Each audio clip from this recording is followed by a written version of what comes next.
오늘 이 시간에는 최첨단 기술의 발전에 힘입어 전혀 다른 패러다임으로 바뀌고 있는 현대 전쟁의 양상에 대해 분석해 보겠습니다.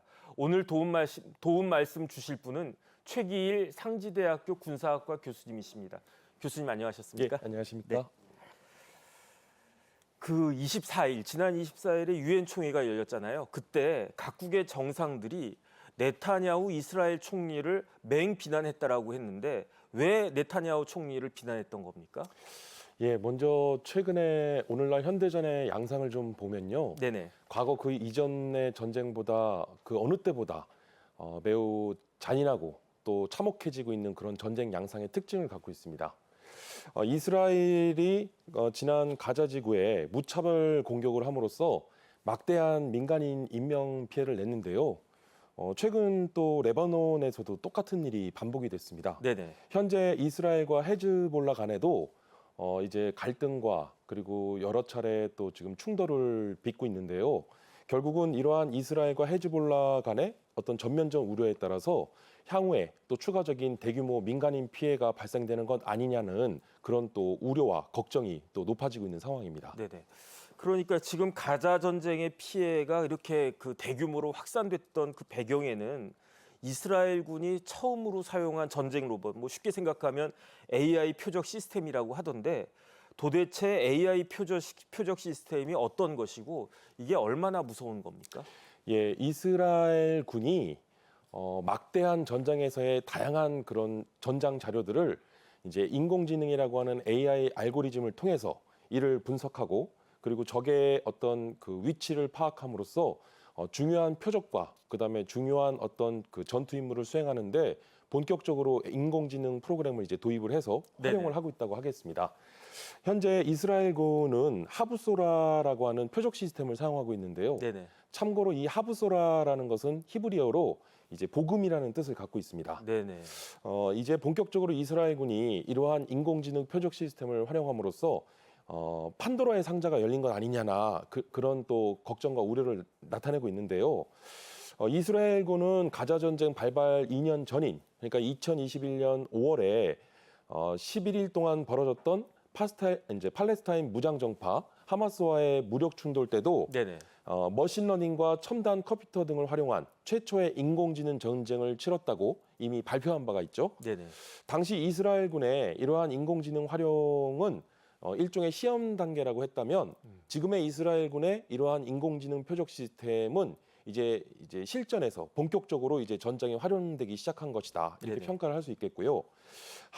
하부소라의 이러한 표적 산출 능력은 이른바 살상 표적 생산 공장이라고도 또 표현이 되고 있는데 가자 지구에서 발생된 주민 사상자 11만 명 중 이러한 하부소라의 표적 산출 능력으로 인해서 많은 피해자가 발생됐다라고 지금 파악이 되고 있습니다. 네네. 그래서 이러한 이스라엘의 인공지능 표적 생성 시스템에 대해서 또 전 세계 각국에서 또 관심을 쏟고 있고 또 한편으로는 이에 대한 그 걱정과 불안도 한층 높아지고 있는 상황입니다. 그러니까 하부소라가 복음이라고 뜻이라고 지금 말씀을 하셨는데 이 복음이라고 하는 명칭이 전혀 어울리지 않는 것 같습니다. 그런데 지금 교수님 정리해 주신 거를 말씀을 들어보면 하마스하고 일단 충돌할 때 그때 이스라엘군이 AI 시스템을 테스트했다는 거잖아요. 그 테스트가 끝나고 가자 전쟁에서 이거를 제대로 사용하고 있다. 이렇게 이해가 되는데 그런데 AI 하면은 스마트한 것이다라는 생각이 들거든요. 그러면 스마트한 그 무기가 왜 민간인 사상자들 이렇게 많이 발생하게 하는 겁니까? 결국은 이제 이 스마트하고 또 진보된 어떤 AI 인공지능 프로그램이라 할지라도 네네. 아직도 기술적 난제에 대한 어떤 기술적 어떤 그 진화적 획득에 대한 그런 프로그램을 개발하고 또 이를 보완하는데 일종의 기술적 난제가 존재하고 있다라는 것이고요. 그리고 전장에서는 사실상 오늘날의 전쟁도 그렇지만 무고한 국민이 있을 수 없습니다. 따라서 참 안타깝지만 이러한 전장 또 전투 현장에서는 민간인에 대한 어떤 인명살상이라든가 피해는 사실상 좀 불가피한 점이 있거든요. 네네. 결국은 이스라엘 군도 이러한 어떤 자동 표적 시스템을 활용하는 데 있어서 물론 표적 시스템에 대한 인공지능 프로그램을 진일보된 프로그램으로 이제 개발해서 보완하는 것도 중요하게 생각하겠지만 이보다는 그 작전 임무 수행에 있어서 그 전투 그 자체만의 전투에 더 집중을 하고 있다 보니까 네네. 이런 민간인 살상이나 민간인 피해에 대한 부분은 좀 불가피한 면으로 그렇게 인식을 하고 있는 것 같고요. 네네. 실제로 이러한 그 살상 표적에 대한 일종의 어떤 타깃화하는 데이터베이스를 구성하는 데 있어서 네네. 가령 하마스의 대원 한 명을 살상하는데 민간인 살상이 최대 15명까지 허용을 하고 있습니다. 그리고 더욱이나 심각한 것은 이러한 최고위급 하마스 간부 한 명을 살상하는 데에는 무려 이제 100명 이상의 민간인 피해까지도 이 시스템에서는 허용하고 있거든요. 네네. 그러니까 이런 부분들을 보자면 결국 이스라엘군은 민간인 살상이나 이런 부분보다는 이제는 어떤 그런 부분에 있어서 이제 전투 그 자체 또는 어떤 피해율을 높이고 그리고 전투에서의 어떤 본질적인 그런 전투 임무에 조금 더 집중하고 있는 것 아니냐라고 하는 것으로 좀 분석이 되겠습니다. 그러니까 지금 교수님 말씀에 따르면 사람을 살상하도록 결정하고 허용하는 주체가 인간이 아니고 AI 시스템이란 이야기 아니겠습니까? 이런 것이 윤리적으로 괜찮은 건가요? 가능한 건가요? 사실 지금 오늘날에 이러한 킬러 로봇, 그러니까 네네. 이제 전장에서 활용되는 전투용 로봇이 이제 윤리적 준거에 대한 국제적인 어떤 합의된 준거, 그 즉 이제 하나의 어떤 통일된 프로토콜이 아직 마련되어 있지 않은 상황인데요. 결국은 이러한 윤리적인 측면에서의 어떤 기준을 어디까지 우리가 허용할 것이냐, 이것은 우리의 인류에게 지금 주어진 큰 숙제인 것과 다름없습니다. 네네. 사실 이러한 어떤 윤리적 근거에 대한 윤리적 판단 기준을 마련하는 것도 중요하고요. 그리고 이러한 또 살상용 로봇이나 인공지능 프로그램을 무분별하게 전투나 전장에서 활용하는 것, 이에 대한 가이던스, 즉 가이드라인을 어디까지 설정할 것이냐, 이에 대한 어떤 국제적인 합의된 바가 없거든요. 네네. 그래서 이러한 어떤 킬러 로봇이나 또는 인공지능 살상 표적 시스템을 활용하는 데 있어서의 국제적 합의를 도출하고 이에 대한 이제 진지한 고민과 또 판단이 필요한 상황입니다. 네네. 참 세상이 바뀌는 것 같습니다. 그런데 전쟁이 또 다른 전쟁이 있잖아요. 지금 러시아하고 우크라이나 사이에 전쟁이 몇 년째 계속되고 있는데 이 러시아 우크라이나 전쟁에서는 드론이 많이 사용되고 있다면서요.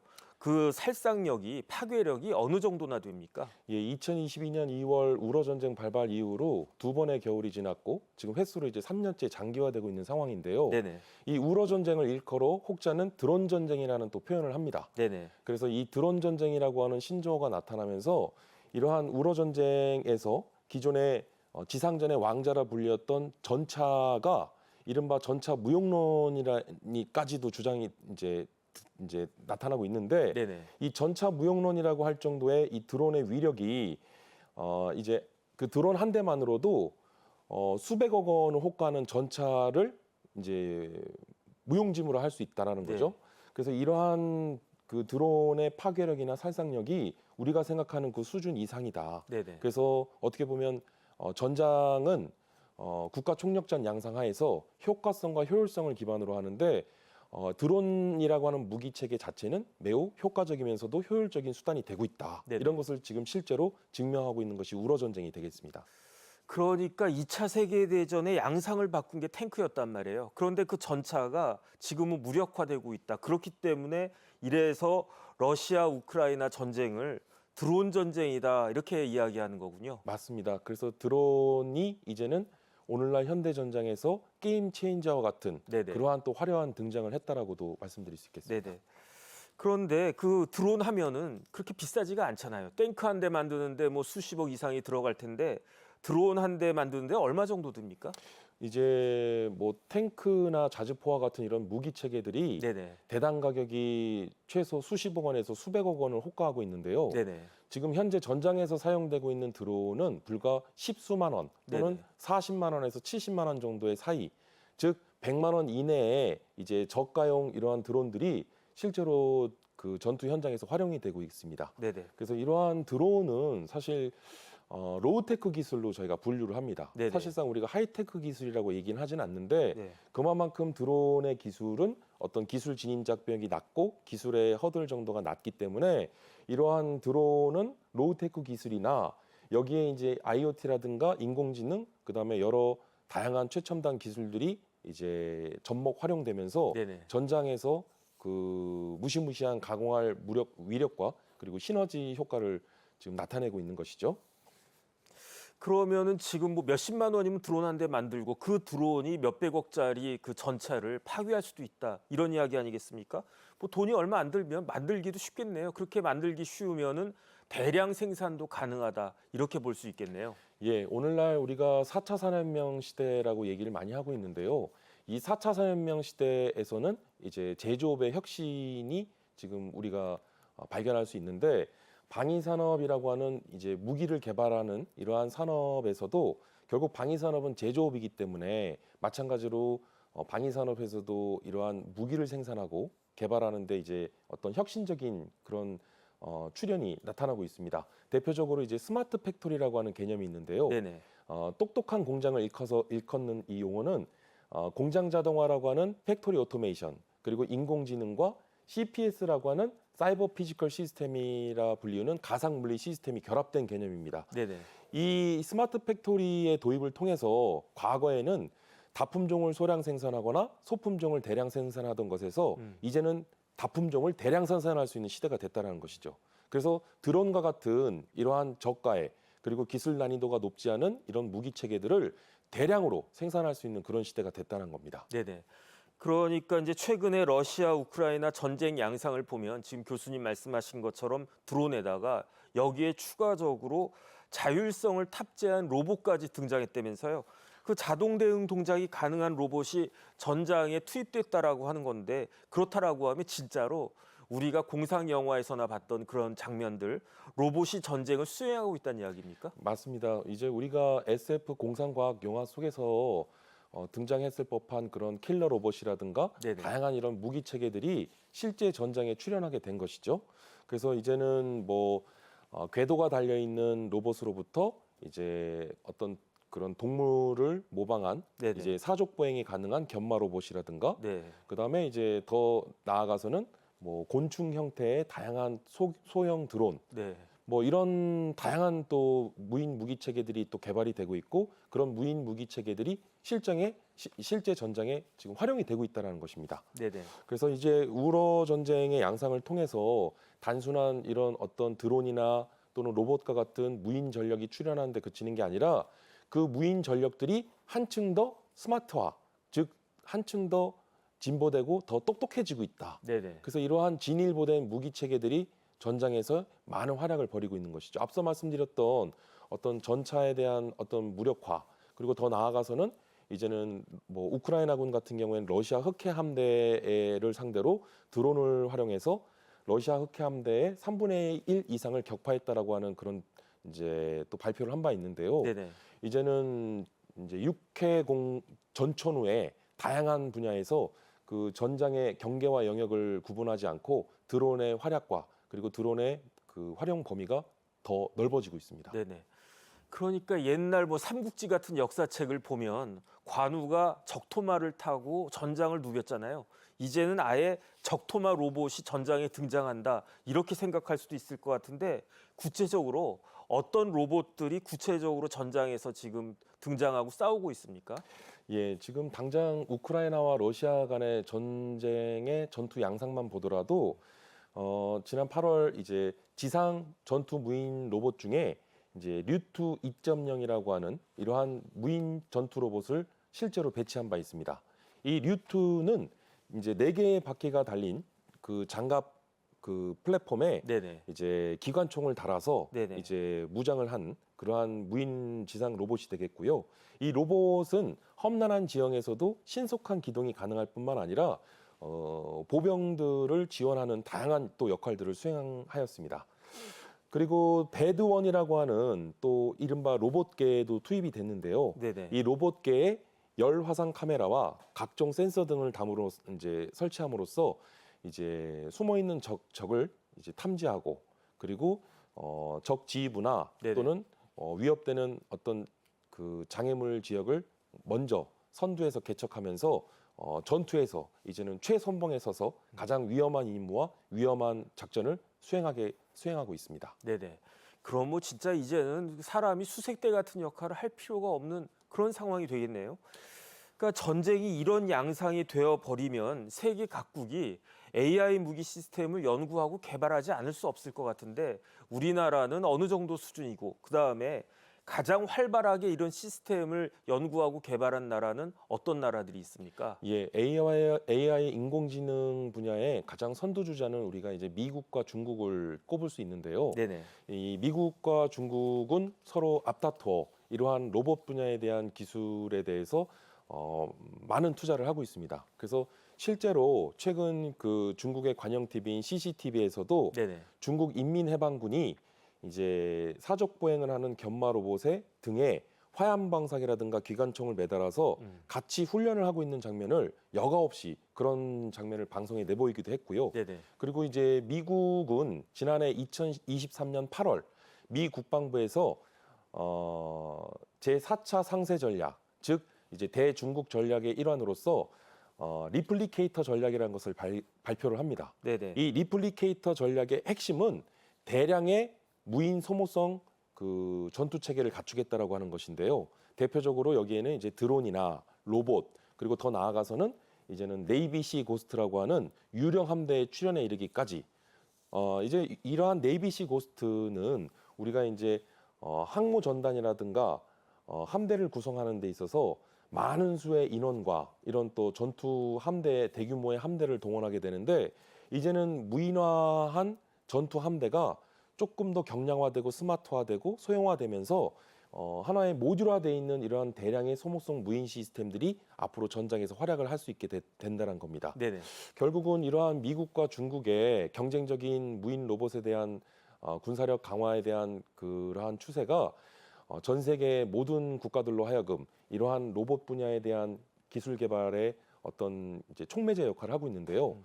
비단 우리나라도 마찬가지로 이러한 로봇 분야와 네네. 인공지능 분야에 대한 많은 투자가 이루어지고 있고 실제로 우리 군은 EOD라고 하는 폭발물 탐지 제거 로봇을 실제로 전력화 배치하여 활용을 하고 있습니다. 네네. 그래서 어떤 위험한 지역에 설치되어 있는 어떤 그런 이제 지뢰라든가 또는 매설되어 있는 다양한 폭발물을 제거하는 데 있어서 이를 탐지하고 제거하는 임무를 이제는 사람이 아닌 로봇이 하고 있다는 것이죠. 네네.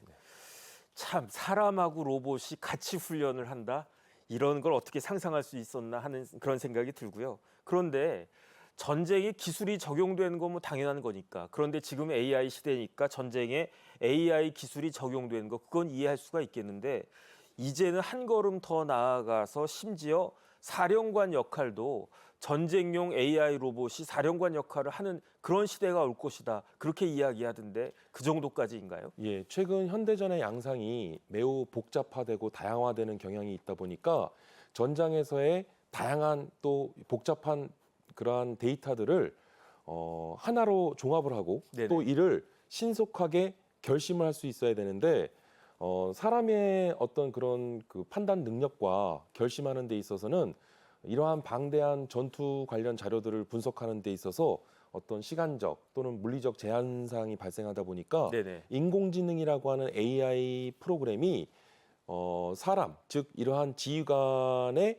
지휘 또는 결심을 보조하는 보조자 역할의 수단으로 활용이 되고 있습니다. 네네. 하지만 이러한 인공지능의 기술이 진일보하고 더 나아가서는 이제는 사람이 수행하는 그런 지휘관의 역할을 이제는 로봇, 즉 인공지능이 대신할 수 있다는 것이죠. 네네. 그런 부분까지도 그 염두에 두고 이러한 관련된 AI 인공지능의 어떤 전투 기반의 그러한 기술들을 지금 현재 연구를 하고 있습니다. 네네. 어쨌든 우리나라는 북한과 아직까지 대치하고 있으니까 우리나라에서 마찬가지로 전쟁용 AI 로봇의 도입이 뭐 아주 필수적일 것 같은데 어떻게 잘 진행되고 있습니까? 예, 우리 군은 현재 인구 절벽 시대 인구 감소에 따라서 네네.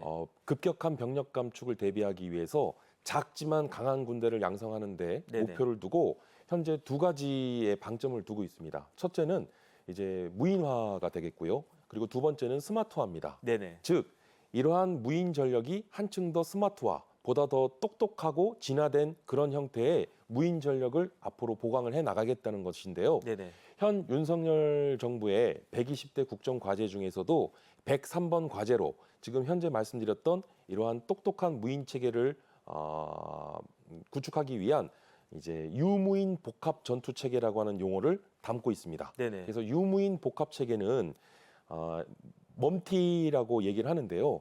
이제 맨드, 언맨드 티밍의 약자로서 네네. 맨드 유인과 그렇죠. 언맨드 무인의 티밍 음. 협동의 어떤 복합 체계로서 이제 유무인의 그런 전투 복합 체계가 앞으로 현대전과 미래전을 이제 주도적으로 이런 부분들을 이끌어 나갈 것이라 보여지고 있고요.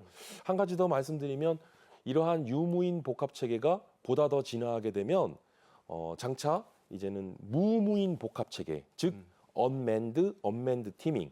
그래서 발음이 좀 이상한데요. 엄티라고 해서 네네. 이제는 앞으로 미래 전장은 완전 자율화되어 있는 그런 무인 로봇 체계가 미래 전투의 양상을 바꿔놓을 것이다. 네. 그렇게 예견되고 있습니다. 교수님 말씀 들어보니까 우리나라에서 특히 군의 무인화와 스마트화가 필수적이겠다. 저는 그런 생각이 들었습니다.